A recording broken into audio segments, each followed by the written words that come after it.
Siamo partiti con l'acceleratore, però torniamo indietro, rivediamo la giornata politica di ieri, seconda votazione per il Quirinale, la rosa dei nomi del centrodestra, la reazione nomi non condivisibili del centrosinistra nel racconto dei nostri Nicola Di Turi e De Ambuletti. Senatore, cosa è mancato finora e quanto manca? Speriamo poco perché l'Italia ha bisogno di risposte, quindi speriamo che la partita si chiuda rapidamente. Secondo giorno di votazioni per il Colle e il convitato di pietra resta sempre il premier Mario Draghi.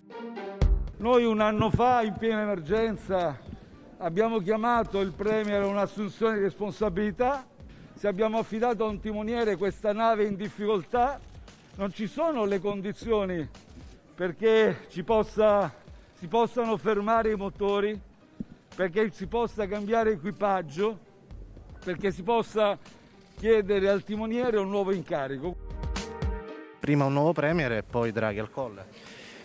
Prima un Presidente della Repubblica e poi si deciderà chi. Non ci sono trattative parallele per il nuovo governo? No, assolutamente. L'ha detto anche Salvini in più di un'occasione. Questa è una difficilissima elezione del Presidente della Repubblica perché è tutto a catena. Se togliamo un tassello crolla tutto. O si ottiene appunto un ampio consenso e allora si tiene la maggioranza, oppure va da sé che la maggioranza è a rischio e con la maggioranza anche il governo. Il signor Draghi è unfit per diventare Presidente della Repubblica.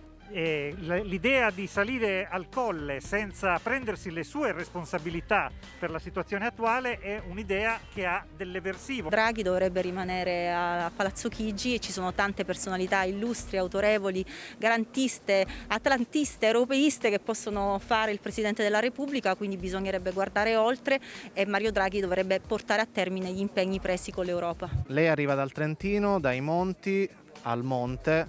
Chi voterà per il Colle? Io spero in un presidente che sappia riconoscere e valorizzare le autonomie speciali e le autonomie locali.